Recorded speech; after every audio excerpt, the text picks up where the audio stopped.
Bonjour Daniel Fasquelle. Bonjour. Merci d'être en direct ce matin sur Europe 1. Vous êtes député LR du Pas-de-Calais. On l'a entendu, cette privatisation, elle doit faire entrer au moins 1 milliard d'euros dans les caisses de l'État. C'est plutôt une bonne nouvelle. Moi, je suis assez réservé parce que, en réalité, effectivement, ça va permettre de récupérer 1 milliard d'euros, mais on est surtout là pour boucher les trous dans le budget de l'État, pour éviter, avec la vente de la Française des Jeux et Aéroports de Paris, de trop s'approcher de la barre des 100% d'endettement par rapport au PIB.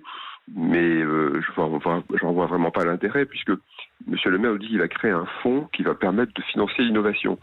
Simplement, les recettes apportées par ce fonds seront moins importantes que les dividendes que rapporte aujourd'hui Aéroports de Paris et la Française des Jeux.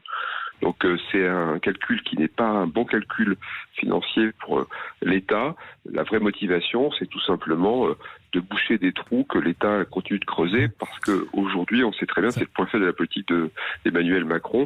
Il est incapable de maîtriser la dépense publique et incapable de réduire la dette de l'État qui continue malheureusement d'augmenter. Ça, c'est pour la question économique et budgétaire.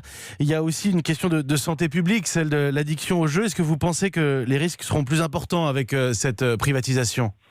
Mais c'est évident, puisque on sait très bien qu'à travers les points de vente de la Française des Jeux, des enfants, notamment des jeunes et puis des moins jeunes, auront plus facilement accès à des jeux que l'entreprise privée va nécessairement développer.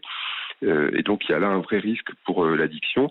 Moi j'avais soulevé cette question au moment des débats, on m'a dit que ça ne soulèverait pas de difficulté, que des mesures seraient prises. Donc quand je vois le projet d'ordonnance, je m'aperçois qu'en réalité aucune mesure sérieuse n'est prise pour lutter contre l'addiction, sachant que ces jeux qui vont devenir très très faciles d'accès vont se multiplier, y compris peut-être demain, par exemple, des jeux de équivalent aux jeux qu'on propose aujourd'hui uniquement dans les casinos de machines à sous, qui pourront demain être proposés par la Française des Jeux. Donc c'est aussi, si vous voulez, c'est un équilibre très fragile, celui des jeux en France, avec les jeux en ligne, les casinos, le PMU, et puis la Française des Jeux. C'est cet équilibre qu'on va demain déstabiliser.